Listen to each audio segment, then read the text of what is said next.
Okay, hey, YouTube.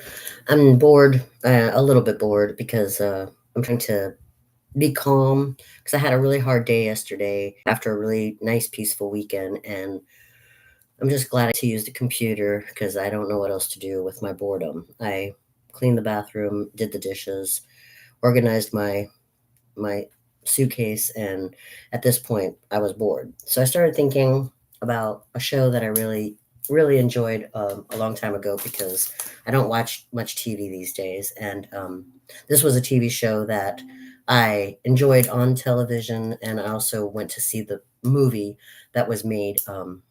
And what was wonderful about the TV show and the movie was that the same actresses that play the four main characters were in the show and in the movie. So that was amazing to me. And it's called Sex in the City. You may have heard of it, or you may have seen it, or you may like it. You may not like it. I don't know.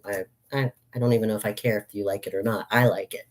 I really do like that show, and the movies were pretty good for movies out of a show, especially because they use the same actresses. But there's four main characters.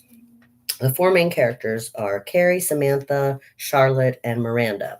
And whenever I like a show, it's because I like the characters very much.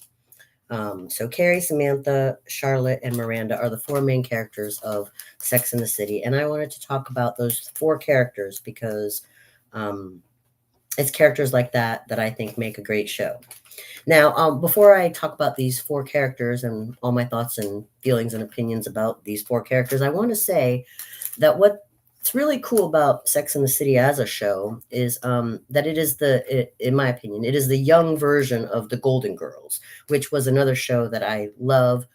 Uh, and don't think they ever made a movie based on the Golden Girls, but if you like the Golden Girls, which was about older women, uh, you know, being great friends, and having different personalities, then I can't see how you wouldn't like Sex in the City, which is basically the younger them. It's like the young when they were young. So uh, I'm going to talk about these four characters on Sex in the City. Okay, so the main character, I guess, is supposed to be Carrie.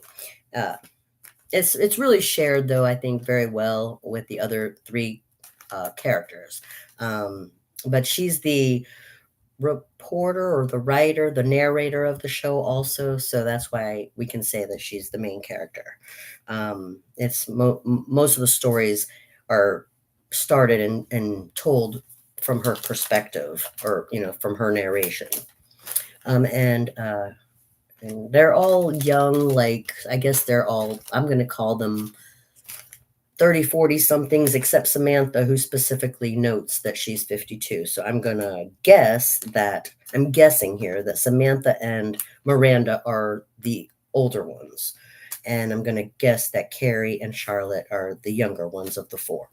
Uh, of course, I really think they all look beautiful. So, it's not that old is, not beautiful. It's just that I wouldn't have guessed an age for really any of them specifically because they could all pass for younger than whatever they were really supposed to be. So okay, but I want to start talking about these four characters: Carrie, Samantha, Charlotte, and Miranda.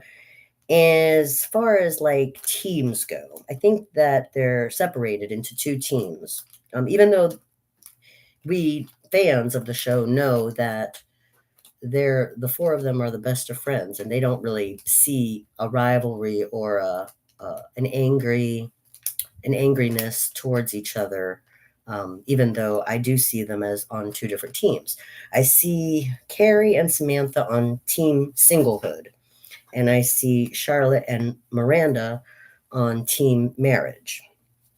And and what's really neat about seeing the different personalities and the two teams is that uh, I think it helps women, regardless if you're single or married. I think it helps us see that life is not a bowl of cherries, no matter which team you pick.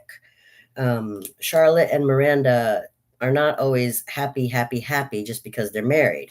And Carrie and Samantha are not always happy, happy, happy because they're single. It's like happiness comes and goes regardless which team you're on. And I think that that's why the show is still relevant. And I think that show, especially with the four of them having such unique personalities and being on different teams and having different careers and different life choices, yet they come together with such a close friendship and are able to talk about the differences in their opinions or the differences in their choices without hating each other. And I just love that. That to me is the heart of feminism, not some craziness about some phrase called woke culture where people have to hate somebody for different life choices. Um, and that's why I like the show. I still like the show Sex and the City, and I think that if you're going to make a movie based on a show, that they did it right. They brought the same four actresses who played those characters from the show to the movie, and that's what the fans like me wanted. I didn't want to see somebody else play Carrie, or any of them. I wanted, who we loved on the show to be in the movie. So I think it deserved all the success that it had, and I still think it's very relevant. Just like the Golden Girls is still amusing to people who like comedy and the jokes of old wise women. Um, I think for younger women, Sex and the City is still a relevant show on topics of real world feminism.